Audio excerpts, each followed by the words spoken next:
Valentine's Day. The day of love and companionship. Unless you're like me and you don't want to leave your house and you don't want to be with people. And besides, even if I wanted to, I wasn't going to do shit this year. But that doesn't mean I still can't have fun because I played Huniepop 2. And it is great. So if you don't know, Huniepop 2 is the sequel to the Huniepop, which was a game that came out 6 years ago, I want to say. The game starts off with this big cutscene about the Nymphogen, which as Q calls them, they're space hookers. And they're about to get a massive game period that is going to make them want to destroy the world. I'm sorry, this game's so fucking fun. Every time Q says anything, it's so fucking hilarious. I love her. Anyway, it then goes to our place where we find out we're fucking a model. Casually, we are banging this hot chick on the side. And like, when I first saw that, I was like, what the fuck? I was a fucking loser in the last game. How am I banging a model like it ain't no thing? And then I remember I also banged the goddess of love. So I guess after that, fuck it, models just go on the side now. Once you get goddessy, I guess it's like, whatever. Anyway, Q takes us to this island, Aina de Puna. And basically, we have to have enough threesomes to get fairy wings to wake up the Nymphogen before their periods and then bang them so that they can go back to sleep. That is the plot of this fucking game. And it's so fucking weird. I fucking love it. And I will get to the Nymphogen in quite a bit. First, let's talk about the other girls.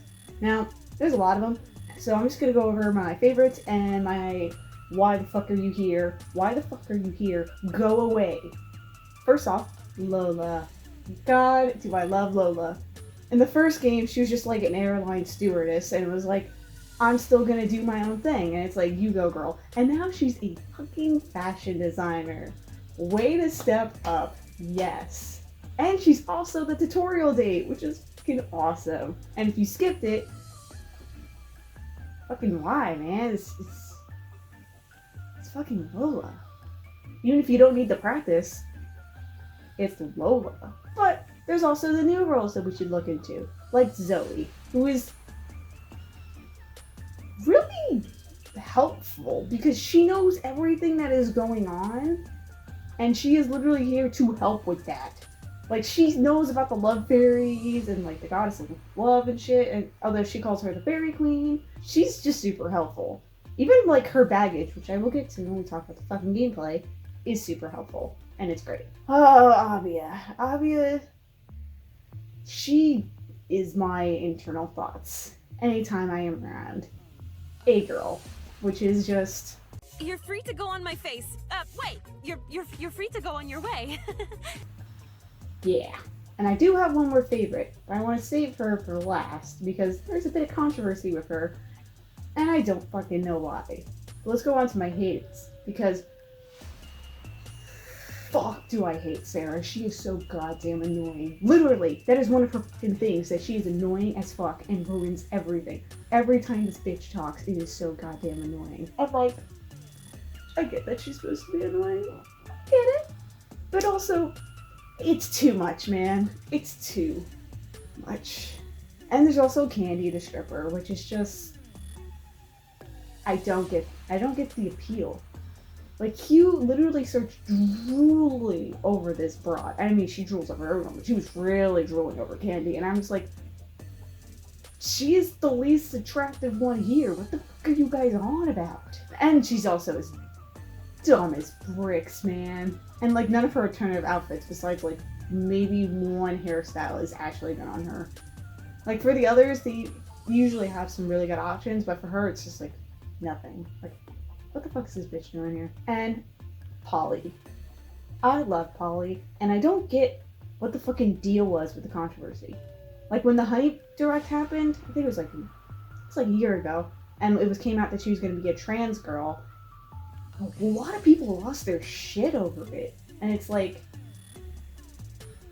why? Who fucking cares? Does it matter? Apparently so. To the point where the Huniepop developer had to literally make it an option in game for her to have an innie or an outie. As long as that doesn't take away from her identity. Like, I chose the outie option because, but like, if the innie option just makes her into a cis girl and it takes away from her trans identity, that really sucks. Because, first off, we don't have that many trans characters in video gaming as a whole, and Polly's great. She is fantastic. She's a teletuber, which is just a YouTuber. She's like, she has her own business thing. She's doing her own thing. She's a really good character. So like, I guess the options are fine, but if any option takes away and makes her a cis girl, like, that sucks. Don't do that. That's kind of bullshit. All right, let's talk about the gameplay. Huniepop is a puzzle game, and Huniepop 2 is still a puzzle game, but it's a lot more intense because the point of the game is to have threesomes, so you have to focus on 2 girls at the same time during dates. And sometimes it's a bit of a challenge, unless you have Zoe with her amazing baggage, which is kind of crazy. Which, I hate that that's its name, because she's not actually crazy. She knows about this shit, and this shit's real, so she's not crazy. But anyway, because it randomly gets rid of a random row, and you might think that would actually suck, but if you play it right, you can get a bunch of good shit, like sentiment, and moves, and passion tokens, and then it also counts if she takes away a row and matches 3, it goes to her. It's fucking amazing. Oh yeah, I didn't mention baggage. All the girls have baggage, which will affect the dates accordingly. Some of them are just certain tokens won't work as well as other tokens. Some have passion, or some have tokens effects reversed. And then there's Lola's I'm gonna take a move away after a certain bit because I have a busy schedule, and it's like, first off, you go girl, you have your shit together, but it's also don't go girl, Jesus Christ, don't take my move. I was so close, god damn it. And some of the baggage is actually really funny, like Sarah's says that she has a smelly pussy, and it makes passion tokens fall less, and it's so freaking, I love that. That's good. That's good shit. The best way to deal with the baggage is to not use items that get rid of the baggage, but to work with the baggage itself. Because if you rely too much on items that like take away the baggage, and you get to a certain part of the game, it's gonna really fuck you over. Just work with the baggage. Some of it works out really well. And Jesus Christ, is the music fucking phenomenal. Like, the strip club music is a fucking banger. What is it with strip clubs and video games that have the most amazing music to go with it? Like, what the fuck? It's so good. I could listen to that shit on repeat for days and not get tired of it. It is just so fucking good. The whole OST is amazing. Although sometimes it kind of gets a little repetitive, unless it's the fucking strip club music for some reason for me. I kind of wish the developer had added different variations for the different days, or the different kinds of days, I mean.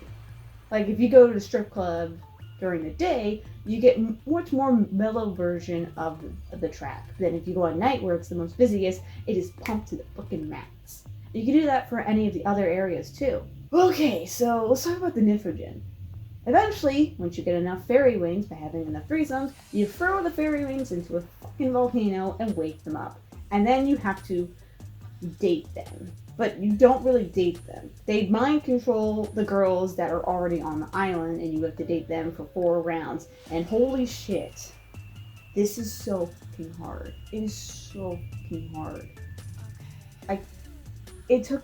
I cannot tell you, I cannot stress how many times it took me to beat the Nymphogen. I did it for hours and got nowhere. Eventually, I just half gave up and was playing while also watching YouTube, and then I almost realized I was about to beat them, and I had to record the ending real quick.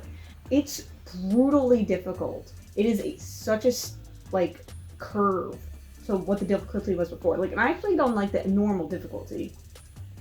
Like the average roll difficulty, that's what I picked. Like, what the fuck is with the difficulty spike? And it's not just because, like, you only have 100 moves and shit. Well, I mean, that also affects it. But, like, once you get through with one of the rounds and the new one comes up, it takes away the passion and the sentiment, and that fucks you over hard. But eventually, I did beat the Nymphogen, and I got to bang them. And I saved the universe by doing it. And then Q starts being all sentimental and romantic, and then she just fucking moves me. And it's like, thank you, Q. That was amazing. That's what I needed. And then you get to bang Q because you couldn't do it before, which is really stupid. Q's like my favorite character, and she's the main character, I would say. She's the face of the series, and the fact that she's not, like, dateable in this game is fucking weird to me. They make the excuse that she can't be seen, but also you could just give her something to do that, and then she could be seen. And then she could also date any of these broads, and she would work really well with them. Obviously, Sarah would fucking love her because she thinks she's a cosplayer or something. And then Zoe would know who she is and be fucking up for it. And Lola would also be down because she would be like, whoa, look at your wings. How did you make that? Because she's a fashion designer and doesn't think they're not fucking real. You could totally make it work, and you should make it work. If you ever do DLC or updates down the line, make her dateable. Do it. She's the best. She's the funniest character. She is where 90% of the humor of this game fucking comes from. Like, we need more of her. Speaking of DLC down the line, we should totally get DLC down the line. And of course, we should have different girls and stuff like that. But I thought we could also get guys. I know, it's not really the main focus. That's not the focus at all of this game. But I also really want guys.